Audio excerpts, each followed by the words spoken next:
మన spot light లో ఒక స్పెషల్ గెస్ట్ సూర్య గారు.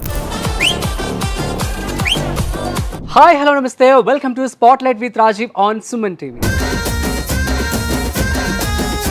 ఇవాళ మన స్పాట్ లైట్ లో ఒక స్పెషల్ గెస్ట్ వచ్చారనమాట. సో తనని మీకు పరిచయం చేయబోతున్నాను. తను ఎవరు అంటే మట్టి గాజులు సీరియల్ తో మంచి పేరు తెచ్చుకొని స్టార్ మాలో కలవారి కోడలు అండ్ ప్రస్తుతం జీ తెలుగులో వస్తున్నటువంటి జగద్ధాత్రిలో కూడా one of the lead role చేస్తున్నారు. అదేవిధంగా తన పర్సనల్ లైఫ్ గురించి మరింత సమాచారం అడిగి తెలుసుకునే ప్రయత్నం చేద్దాం. హాయ్ నాగిరెడ్డి గారు, ఎలా ఉన్నారు? నమస్తే. అలియా సూర్య గారు. సూర్య గారు సీరియల్ ఇండస్ట్రీలో ఎంటర్ అయిన తర్వాత ఏమన్నా స్ట్రగుల్స్ ఫేస్ చేశారా? పర్టికులర్ సీరియల్ వల్ల కానీ సంథింగ్ ఏదైనా చెప్పాలంటే ఏం చెప్తారు? స్టార్టింగ్ టైంలో నేను ఇంటికి దీపం మిల్లాలి సీరియల్ అని చెప్పాను కదా, అది రాకముందు చిన్న చిన్న క్యారెక్టర్స్ చేశాను అనమాట, గెస్ట్ రోల్స్ టైప్. సో నాకు అనుకున్నంత కాకపోయినా అక్కడ కొన్ని ఇన్సల్టింగ్ మాటలు కొన్ని వచ్చాయన్నమాట.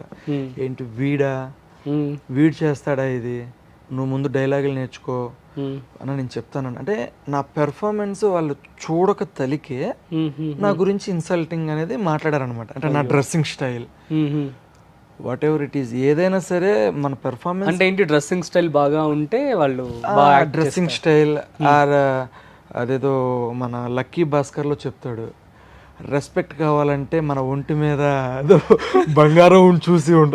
సో లైక్ ఆ విధంగా రెస్పెక్ట్ కావాలంటే డబ్బు నీ ఒంటి మీద ఉండాలి. సో అదే ఫార్ములా ఇప్పుడు వీళ్ళు ఈ డైలాగ్ ఇప్పుడు వచ్చింది కదా, నాకు గతంలోనే ఎదురైంది అనమాట. సో ఎలాగా అంటే అందుకే నా ఫుల్ గోల్డ్ వేసుకొని వచ్చారు. లేదు, ఇది నేను నార్మల్గా ఇప్పుడు ఉండేది. సో ఇవి అందుకే లైట్ గా చెప్పించుకునే. చెప్పండి. లేదు నేను సీరియల్కి వచ్చినప్పుడు కూడా మీరు ఇలా ఉన్నారులే, జస్ట్ స్కిప్ చేశాను అంతే. ఓకే. సో ఆ టయాన పెర్ఫార్మెన్స్ చూసి మంచిగా లేకపోతే మీరు అనండి, నేను పడతాను. అవును. సో నన్ను పెర్ఫార్మెన్స్ చూడలేదు, నన్ను ఇన్వైట్ చేసే విధానం నచ్చలేదు, నాకు నచ్చకపోతే తీసేయండి, నేను నథింగ్ అటయాన. సో ఎదుటి వాళ్ళు పక్కన లేడీస్ ఉన్నా కానీ కొంచెం మంచిగా ప్రవర్తించాలి, ట్రీట్ చేయాలి. సో ఆ టైం కూడా నన్ను నువ్వా ఈ క్యారెక్టర్లు చేసేది, అసలుకి ఈ మొక్కలు చూడండి వీళ్ళని తెచ్చారు ఏంది, కొంచెం తీసుకొని రావాలి కదా అని చెప్పేసి డైరెక్టర్ ఆర్ మేనేజర్ ఆ టైంలో నథింగ్ అన్నట్టుగా మాట్లాడారు. కట్ చేస్తే అదే టీం తోటి నేను అద్భుతమైన క్యారెక్టర్ చేశాను. అవునా? అద్భుతమైన క్యారెక్టర్ చేశాను. వాళ్ళను గుర్తుపట్టని రీతిలో నేను వాళ్ళకి తయారై మళ్ళీ కనపడ్డాను. సో అప్పుడు వాళ్ళు రికగ్నైజ్ చేశారు లేకపోతే ఎవరో రికగ్నైజ్ చేయలేదు, ఇప్పటి వరకు కూడా చేయలేదు, దాన్ని అలాగే ఉంచాను. సో మరి అప్కమింగ్ ఆర్టిస్ట్ ఎవరైనా ఇప్పుడు మరి ఇండస్ట్రీకి రావాలి అంటే సో వాళ్ళకి మీరు ఏం చెప్తారు? సో చాలా మంది కూడాను విత్ ఎక్స్పీరియన్స్ కావచ్చు, సో కొంతమంది వద్దు అన్నట్లుగానే మాట్లాడుతూ ఉన్నారు. రీసెంట్గా కూడా ఒక యాక్టర్ మాట్లాడడం జరిగింది. సో దాన్ని మీరు ఎలా తీసుకుంటారు, మీరేం చెప్తారు? లిజన్, ఏదైనా సరే మనకి ఒక లక్కు మనం చేసే ప్రయత్నం మీద ఆధారపడి ఉంటుంది ప్రతి ఒక్కటి కూడా. నేనేమంటున్నానంటే మీరు కష్టపడండి, ఇండస్ట్రీకి వచ్చి మీరు ఏ ప్లాట్ఫామ్ మీద గురించి అయితే పోరాడుతూ ఉన్నారో దాని మీదే పోరాడండి. మీకు వచ్చే టైంలో కంపల్సరీ వస్తుంది. మీరు ఇప్పుడే రాలేదు, ఇప్పుడు రాలేదు కదా అని చెప్పేసి రియలైజ్ అవ్వకుండా మీరు వెళ్ళిపోయారు అనుకోండి ఇంటికి, అది అసలుకి ఉపయోగం లేని పని. నేను ఒక హీరో అవుదామని వచ్చాను అండి, నేను హీరో మీదే ఫోకస్ చేస్తున్నానండి. ఆ హీరోకి ఏ విధంగా అయితే ఉండాలో ఆ విధంగా తను మారాలి, తన ప్రొఫైల్ని తను ఇంప్రూవ్ చేసుకోవాలి, ఎదుటి వాళ్ళకి తను ఒక హీరో ప్రొఫైల్ లాగా కనిపించాలి. ఫస్ట్ ఆఫ్ ఆల్ ఇక్కడ నుంచి ఓన్లీ కనిపించడం వరకే మనం స్టార్ట్ చేయాలి. తర్వాత మన పక్కన వాళ్ళే మనల్ని హైలైట్ చేస్తారు. ఓకే. సో మనమే ఒక మంచి పొజిషన్కి వెళ్ళిపోతాము మనకు తెలియకుండానే. అవ్వలేదు, ఇంకా అవ్వలేదు, అవ్వకపోయి అయ్యే టైంలో అవుతావు. ఇప్పుడు అవ్వలేదు అంటే ఇంకెన్ని రోజులని అవ్వకుండా ఉంటావు చెప్పండి. మీ ట్రై మీరు చేయండి, మీ కాంటాక్ట్స్ మీరు పెంచుకోండి, మీ స్ట్రక్చర్ మీరు చూసుకోండి. నాకు హెయిర్ స్టైల్ ఎలాగైనా ఉండాలి, నేను హీరో అయిపోవాలంటే అవ్వరు. ఎదుటి వాళ్ళకి మనం ఎలాగైతే కనిపిస్తామో అలాగే ఉండాలి. అండ్ ఇంకో విషయం ఏంటి అంటే వచ్చే యంగ్స్టర్స్ కానీ అందరికీ నేను చెప్పేది ఏంటి అంటే రండి, ఇండస్ట్రీకి రండి, తప్పులేదు.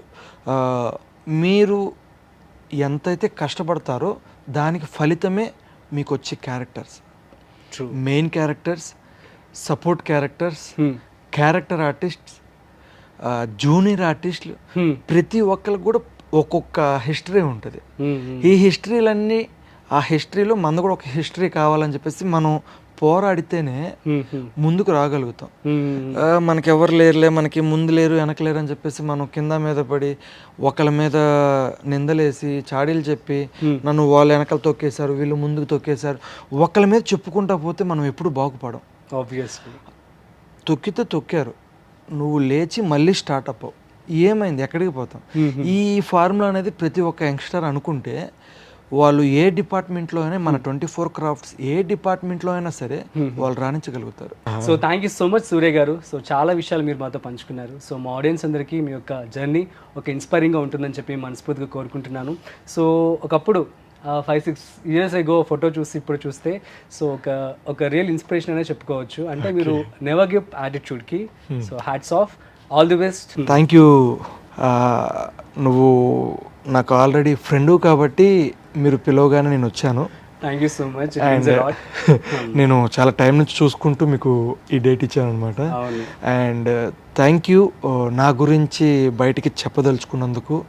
అండ్ ఇప్పుడు రేపు వచ్చే యంగ్స్టర్స్కి మీరు చెప్పే విధంగా నేను చెప్పినవన్నీ వాళ్ళకి ఎక్కుతాయి అని చెప్పేసి, ఎక్కుతాయి మీన్స్ వాళ్ళు నేర్చుకుంటారు అని చెప్పేసి నన్ను ఈ విధంగా నేను తీసుకొచ్చి వాళ్ళ ద్వారా నన్ను వాళ్ళ దగ్గరికి తీసుకువెళ్తున్నందుకు thank you so much Surya garu. Thank you.